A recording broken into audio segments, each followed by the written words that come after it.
levitas leían en voz alta el libro de la ley de Dios y lo interpretaban, de modo que el pueblo comprendía lo que se leía. Procura con diligencia interpretar bien la palabra de verdad.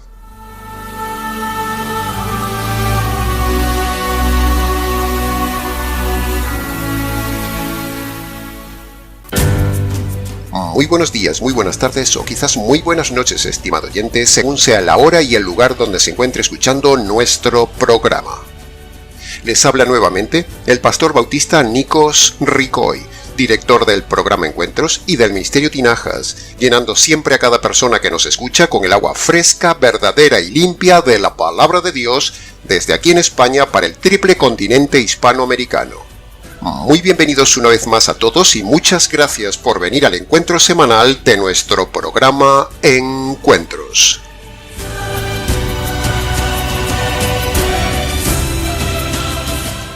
Una de las más importantes leyes de la hermenéutica, es decir, una de las leyes de la interpretación bíblica, es la poco conocida ley de la inferencia, una ley imprescindible para llegar a una correcta interpretación lógica de cualquier doctrina o cualquier tema de la palabra de Dios. Este será el tema de hoy. La verdad bíblica se obtiene por el estudio expositivo, y al estudio expositivo se le aplican las leyes de la hermenéutica. Y una de las más importantes leyes de la interpretación hermenéutica es la ley de la inferencia. Para descubrir lo inferencial de un tema, es decir, descubrir la conclusión lógica, hay que pensar, trabajar, meditar, deducir, combinar, escarbar y razonar los versículos del tema. En fin, requiere esfuerzo y tiempo, estimado oyente. Requiere esfuerzo sobre el texto bíblico y eso es lo que enseñaremos a hacer hoy. Entonces, definimos la ley de la inferencia como el correcto uso y combinación de varios versículos para llegar a una conclusión temática lógica. Repito, el correcto uso y combinación de varios versículos para llegar a una conclusión temática lógica es la ley de la inferencia. O dicho en palabras más sencillas, es saber combinar y razonar correctamente los versículos para obtener la doctrina correcta. Sin lógica no hay fe correcta, estimado oyente. Aquello que decían los antiescolásticos de la Edad Media, de que la fe y la razón están en contraste, es mentira. O que la razón debía estar sometida a una fe ciega, todo eso es falso. Al contrario. Vemos en la Biblia que Dios quiere que usemos la razón para llegar a la fe doctrinal correcta y eso se hace por medio de la aplicación de la ley de la inferencia. La ley de la inferencia nos hace razonar para que luego podamos creer con toda seguridad. Nosotros somos plenamente escolásticos. Razonamos y hacemos razonar para llegar a la doctrina correcta y a toda la verdad.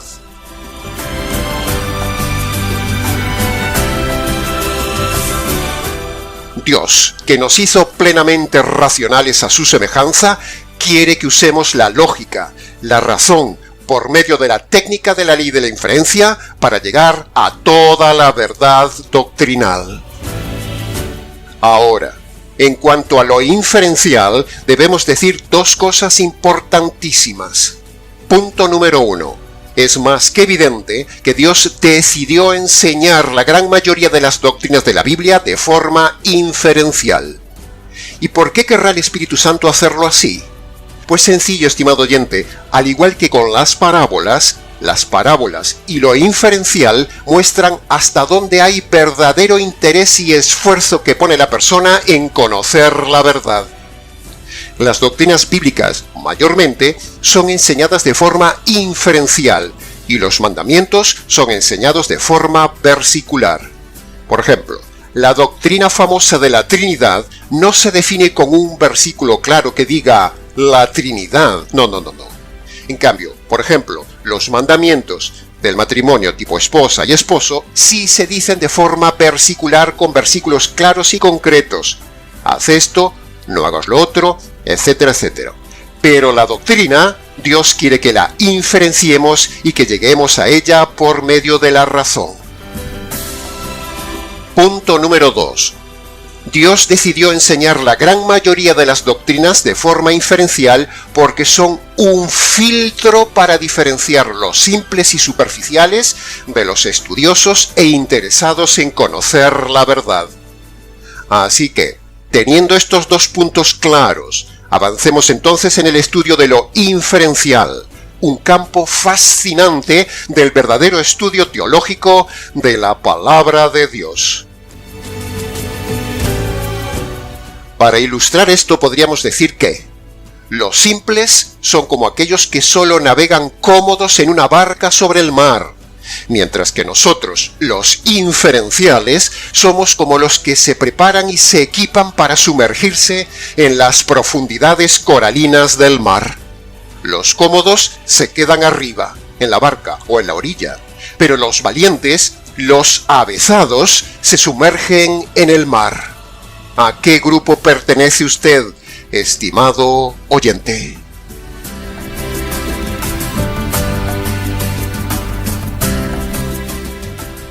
Cuando alguien nos dice, «Pastor, deme un versículo que demuestre esta doctrina». Bueno, cuando una persona habla así, esa persona está mostrando su ignorancia en las Escrituras, porque la grandísima mayoría de doctrinas no se enseñan con un versículo, como ya lo hemos dicho, sino que se enseñan por medio del estudio inferencial o deductivo con la combinación de varios versículos. Es decir, por razonar, por pensar, por concluir, por la suma de varios versículos relacionados, o dicho en otras palabras técnicas, de forma indirecta por la ley de la inferencia. Por ejemplo, cuando los simples e ignorantes unicitarios nos dicen, «Pastor, deme un versículo que diga la palabra Trinidad». Bueno, cuando nos dicen eso, les respondemos, por ejemplo, con otra pregunta. «Señor unicitario, denos usted un versículo donde diga que el aborto es pecado». Entonces, como no lo hay, ellos, corriendo, recurrirán a otros pasajes que, si bien no lo dicen que el aborto es pecado, porque no lo hay de forma directa, entonces tomarán pasajes que den a entender de forma deductiva, o sea, inferencial, que matar un inocente es pecado. Por lo tanto, concluirán que el aborto es pecado, pero deben hacerlo de forma indirecta, de forma inferencial, porque no hay un versículo que diga el aborto es pecado. Pero cuando les aplicamos la misma ley de la inferencia para defender la Trinidad, ahí los unicitarios no lo aceptan. Solo exigen un versículo que diga Trinidad, sin darse cuenta que la Trinidad es una doctrina inferencial y no una doctrina versicular. ¿Ve lo importante que es estudiar la ley de la inferencia, estimado oyente, para no ser simple ni engañado por las sectas?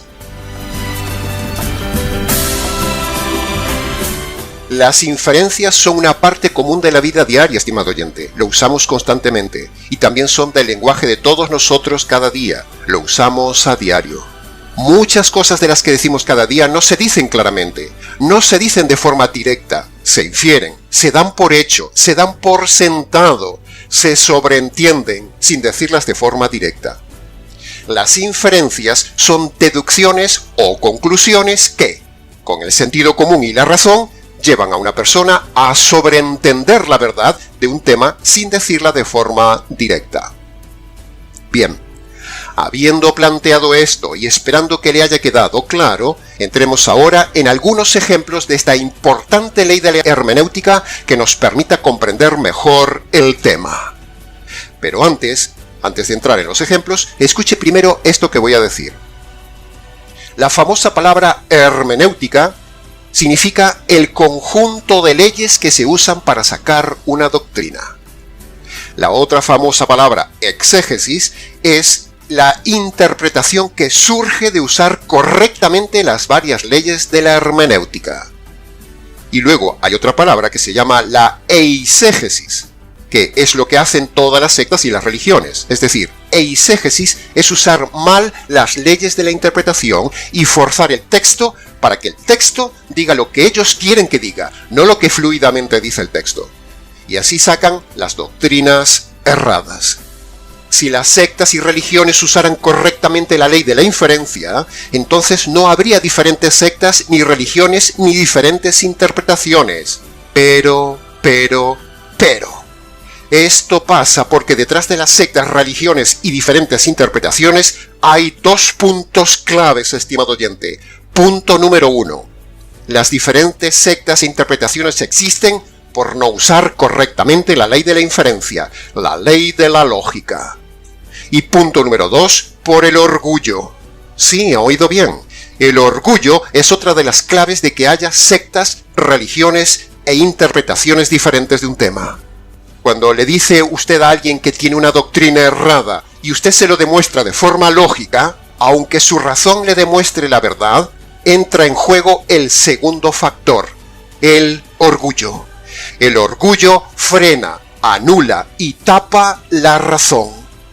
El orgullo no permite admitir que estaban equivocados, y entonces eso los lleva a quedarse en la secta, en la religión y en su interpretación errada. Y entonces, luego van camino de la condenación.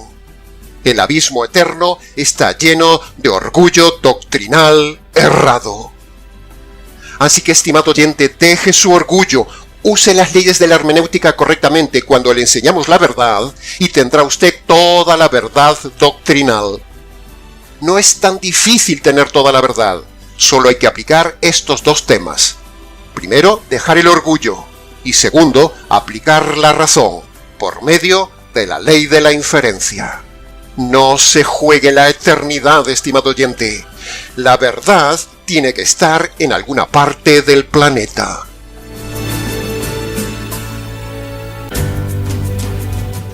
Como habíamos dicho, pongamos entonces ahora algunos ejemplos inferenciales que hay en la Biblia. Ejemplo número 1. En Mateo capítulo 22, versículo 41 al 46, Jesús les preguntó a los judíos acerca del Cristo, de quién debía ser descendiente. Entonces le contestaron que debía ser humano, descendiente de David. Pero Jesús entonces les preguntó, ¿cómo podía ser que fuera descendencia de David, es decir, que fuera humano, si David lo llama Señor, en el Salmo 110, versículo 1? Y solo Dios se llama Señor. ¿Ve? Jesús los hizo razonar e inferenciar, pero los fariseos no quisieron razonar. ¿Cuál fue el razonamiento inferencial que Jesús quería que hicieran los fariseos para que dedujeran el tema de que el Mesías tenía que ser hombre y Dios a la vez? Primero, el Mesías debía ser humano, por eso dice hijo de David. Pero. Segundo, el texto dice también que David lo llamó Señor. Entonces, ¿cómo podía el Mesías ser un descendiente físico de David, o sea, humano, y llamarse Señor al mismo tiempo? Sencillo. Jesús quería, con esas dos premisas, que los religiosos inferenciaran que el Mesías sería hombre y sería Dios a la vez, ambas cosas. Si los judíos hubieran inferenciado estos dos datos de la Escritura correctamente, se habrían dado cuenta por inferencia de quién tenían delante, y que el Mesías ya había venido. Pero, por su orgullo y su negativa inferencial, no les permitió aceptar la evidencia. ¿Dónde estarán ahora esos orgullosos fariseos que no aceptaron la inferencia de Jesús, estimado oyente? ¿Se lo imagina? No sea usted como ellos, estimado oyente. Ejemplo inferencial número 2. En Mateo capítulo 22, versículo 23 al 32, Jesús les enseña que la resurrección existe, aunque nunca se había dicho claramente en el Antiguo Testamento. Jesús, para defender la doctrina de la resurrección, apela a la ley de la inferencia en el pasaje de Moisés con la zarza, cuando Dios le dijo: Yo soy el Dios de Abraham, el Dios de Isaac y el Dios de Jacob. Es decir, su argumento inferencial de que existe la resurrección gira en torno al verbo dicho en tiempo presente: yo soy. Al decir yo soy, en tiempo presente, Jesús les está diciendo que Dios todavía es el Dios de esos hombres que están vivos, aunque el cuerpo de Abraham, Isaac y Jacob ya estaba en los sepulcros. Con eso demuestra, o sea, se deduce, o sea, se infiere que la gente cuando deja el cuerpo sigue viva y un día resucitarán físicamente. Con esa sola frase de yo soy, Jesús no solo probó inferencialmente la existencia consciente del alma humana después de la muerte, sino también demostró inferencialmente que habría futura resurrección de los muertos. Y en Lucas capítulo 20, versículo 37, el pasaje paralelo de Mateo, fíjese usted la frase interesantísima que Jesús dice de este tema de la inferencia. Mire lo que dice. Que los muertos resucitan, Moisés lo dio a entender en el pasaje de la zarza ardiente. Ve, ahí lo tiene, estimado oyente, esa es la ley de la inferencia usada por el mismo Señor Jesús, demostrando la doctrina de la resurrección de forma inferencial, de forma deductiva, aunque la resurrección no se nombraba en ningún pasaje bíblico del Antiguo Testamento de forma directa. Pero ahí estaba oculta, estaba inferida, solo había que sacarla a la luz.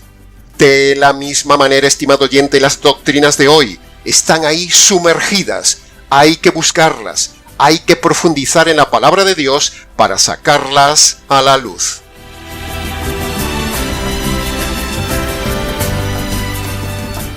Pasemos ahora al tercer ejemplo inferencial.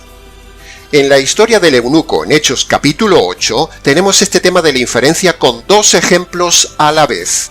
El primero es cuando Felipe empezó con la escritura a hacer razonar al etíope por medio de la inferencia que en Isaías capítulo 53, que es lo que estaba leyendo, se hablaba de Jesús el Mesías, aunque el texto no lo dice de forma directa, por eso el etíope no lo podía ver.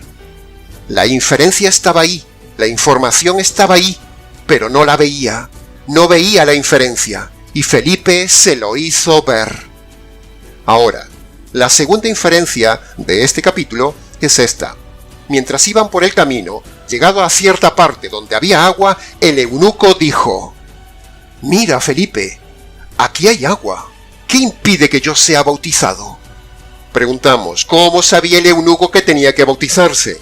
Pues si el eunuco hizo la petición de bautismo, se infiere que Felipe debe haberle enseñado el bautismo en agua, aunque el texto de capítulo 8 de Hechos no lo diga por ninguna parte. Por lo tanto, se infiere que Felipe también le habló del bautismo. Ve, ahí lo tiene, estimado oyente, nuevamente la ley deductiva de la inferencia. Todos estos ejemplos inferenciales de los muchos que hay en la Biblia nos enseñan la importante y necesaria ley hermenéutica de la inferencia, una herramienta indispensable para comprender y obtener de la palabra todas las doctrinas correctas, es decir, obtener toda la verdad.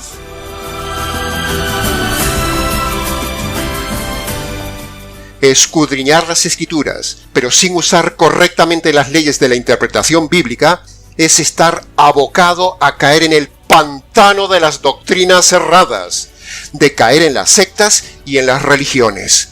Por ejemplo, la moderna iglesia emergente, el movimiento misionero mundial, los calvinistas reformados, los anglicanos, los católicos, los unicitarios, la secta de los estudiantes de griego, todas las iglesias pentecostales o carismáticas, la Iglesia de la Luz, la Iglesia Universal, los del G12, los de la teoterapia, los de Pare de Sufrir y Solo Jesús, la secta de Witness Lee, los adventistas, los presbiterianos, los de las iglesias de Sanidades, Prosperidad y Milagros, todas las iglesias que tienen apóstoles y todas las iglesias que tienen pastoras y mujeres líderes, los arminianos, los pelagianos, los luteranos, las asambleas de Dios, los bautistas liberales, los divorcistas, la secta de la cienciología, la iglesia cuadrangular, los masones, los mormones, los mesiánicos y el judaísmo, los metodistas, la iglesia de Dios ministerial,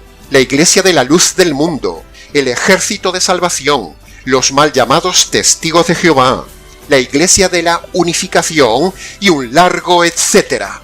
Todas estas sectas fallan en los mismos dos puntos que le hemos dicho antes.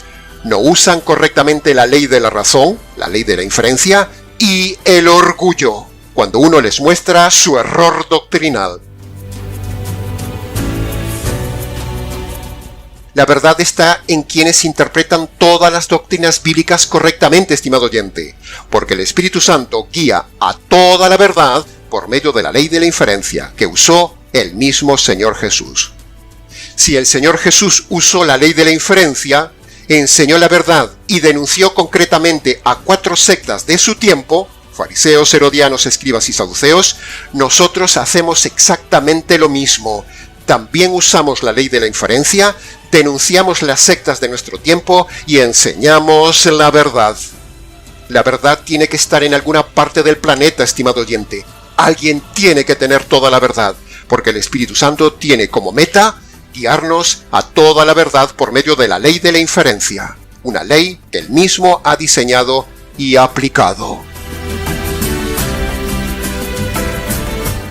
Ahora, llegados hasta aquí, nos preguntamos, estimado oyente, ¿cuál es la mayor doctrina inferencial por excelencia que sobresale entre todas las doctrinas inferenciales de la Biblia? ¿Cuál? Pues si nos conoce, estimado oyente, sabrá que la respuesta es siempre la misma. La mayor doctrina inferencial de la Biblia es el Evangelio jurídico. Siempre volvemos al mismo punto, estimado oyente. Todo estudio de la Biblia que damos, todo tema doctrinal que damos, todo tema que enseñamos, todo debe converger en el Evangelio. Y el tema de hoy, la ley de la inferencia, no podía ser menos. Practicamos el noble arte de redirigir todo hacia el punto neurálgico de toda la Biblia, el Evangelio. Ahora, volviendo, ¿por qué decimos que el Evangelio es jurídico y que es la mayor doctrina inferencial de la Biblia? Pues sencillo, estimado oyente. Primero, decimos inferencial porque hemos descubierto en el Nuevo Testamento que el verdadero Evangelio no se dice de forma directa, en un solo versículo, sino que es la suma de varios versículos. Y segundo, decimos que el Evangelio es jurídico porque los versículos que hablan del Evangelio tienen el mismo lenguaje jurídico que hay en una sala de justicia. Así de lógico, así de sencillo, así de inferencial. Mire, se lo vamos a demostrar. Así que preste atención a la pantalla, razone, síganos e infiera con nosotros nuestra tesis y aplíquenos la ley de la inferencia. En una sala de justicia hay un juez. En el Evangelio, Dios es el juez. En una sala de justicia hay un delincuente. En el Evangelio, el pecador es el delincuente. En una sala de justicia está la ley. En el Evangelio, los mandamientos de Dios son la ley. En una sala de justicia se analiza la infracción de la ley. En el Evangelio, los pecados son la infracción de la ley. En una sala de justicia hay un veredicto. En el Evangelio también hay un veredicto. El hombre es culpable. En una sala de justicia se imparte justicia. En el Evangelio se revela, se muestra la justicia de Dios. En una sala de justicia se desarrolla un juicio. En el Evangelio, lo que le espera al hombre si no se convierte es el juicio. En una sala de justicia hay una condena. En el Evangelio, lo que merece el hombre es la condena eterna. En una sala de justicia hay testigos. En el Evangelio, las personas que hemos ofendido son los testigos de nuestros pecados. En una sala de justicia hay un fiscal. En el Evangelio, el predicador debe hacer de fiscal. En una sala de justicia hay un abogado. En el Evangelio, el Señor Jesús es el abogado. Y por último, ¿cuál es el ministerio del Espíritu Santo, estimado oyente? ¿Cuál? El ministerio del Espíritu Santo es un ministerio netamente jurídico. Convencer al mundo de pecado, es decir, delitos, justicia y juicio. 3 elementos netamente jurídicos. Ahí lo tiene. Queda así una vez más contundentemente demostrado, por inferencia, que el Evangelio, por el lenguaje jurídico de sus versículos, es una cuestión jurídica y así es como nosotros lo predicamos a los hombres. No predicamos un evangelio diferente, no. Predicamos el evangelio desde un ángulo diferente que es muy distinto. Lo predicamos desde el ángulo jurídico porque así lo demuestra la ley de la inferencia. Los elementos del evangelio tienen un lenguaje claramente jurídico y eso es irrefutable. Es pura lógica, estimado oyente, lo que estamos diciendo. Esta evidencia de que el Evangelio es algo jurídico lo entiende hasta un niño. Bien, entonces, llegados hasta aquí con la exposición y enseñanza breve del tema de hoy, la ley de la inferencia, preste ahora atención a los 5 puntos resumidos e inferenciales que usted debe creer de este verdadero evangelio jurídico que perdona sus pecados y los salva para siempre. Punto jurídico e inferencial número 1. La Biblia dice que todo hombre debe reconocer que es un delincuente culpable ante Dios por causa de los delitos cometidos en toda su vida por haber roto las leyes de Dios. El hombre es un delincuente en busca y captura bajo la justicia divina. Si Dios le da alcance y le quita la vida con sus delitos sin perdonar, Dios lo enviará a la cárcel eterna. Punto jurídico e inferencial número 2. La Biblia dice que todo hombre debe reconocer que Dios es un juez justo y por lo tanto tiene que hacer justicia sobre los delitos e injusticias del hombre delincuente. Dios no es un Dios amoroso, bonachón y sentimental, estimado oyente, sino un Dios justo y temible que no puede saltarse la justicia que merecen las injusticias del hombre. Ni tampoco Dios es un Dios que perdona al hombre por el simple hecho de arrepentirse y pedir perdón delante de Dios. Eso no funciona. Eso no es jurídico. Punto jurídico e inferencial número 3.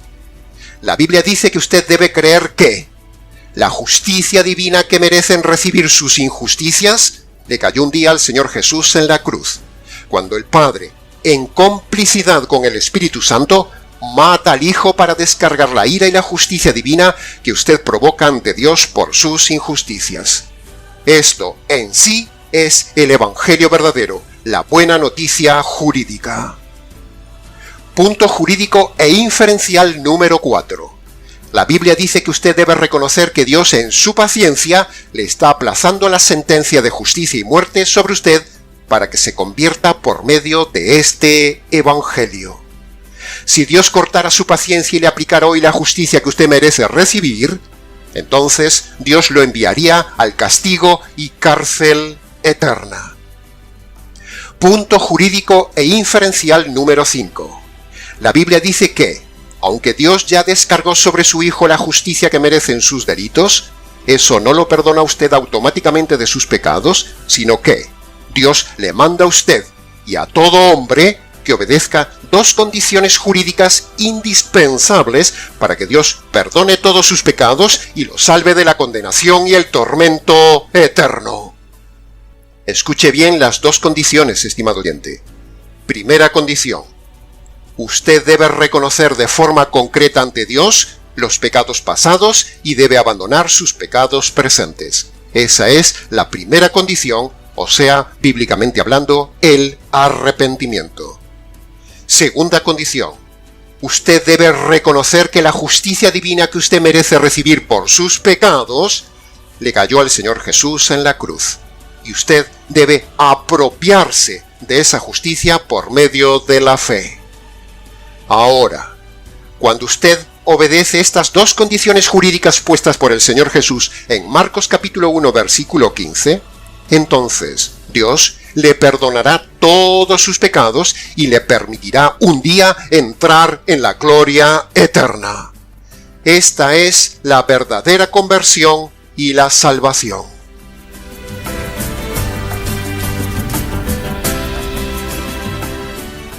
Así que ahora, una vez más, antes de terminar, le invitamos a que vaya al secreto de su habitación, estimado oyente, y allí, si puede, póngase de rodillas ante Dios, descálcese en señal de reverencia, y allí, en sus palabras, obedezca esas 2 condiciones que pone Jesús en Marcos capítulo 1 versículo 15. Esas 2 condiciones son la verdadera forma de invitación a la conversión y no la falsa invitación de la oración de fe, o la falsedad de la oración del pecador, no la falsedad de repetir una oración, no la falsedad de aceptar a Jesús en el corazón, no la falsedad de creer en las 4 leyes espirituales americanas, no pasar al frente a que oren por usted, no la falsedad de entregarle la vida a Dios, no el engaño de volver a los caminos de Dios cuando usted nunca estuvo en los caminos de Dios. Nada de eso es una verdadera invitación bíblica para una verdadera conversión, estimado oyente. Si usted no ha obedecido las dos condiciones bíblicas de Marcos capítulo 1, versículo 15, usted nunca se ha convertido. Así que, como si Dios rogase por medio nuestro, le rogamos, estimado oyente, hombre o mujer que me escucha, obedezca hoy mismo esas dos condiciones para su salvación. Use la razón para inferenciar el evangelio jurídico y use su libre albedrío para recibir este evangelio, que conste en acta.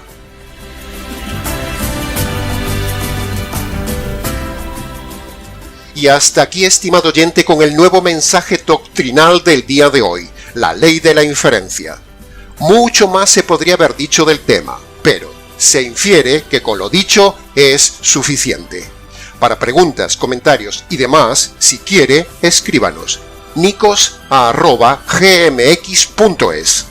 Les ha compartido la verdad, solo la verdad y nada más que la verdad inferencial, este expositor bíblico, Nikos Ricoy, desde aquí en España para todo el mundo hispanoamericano. Será entonces con el gusto de siempre hasta nuestro próximo programa Encuentros.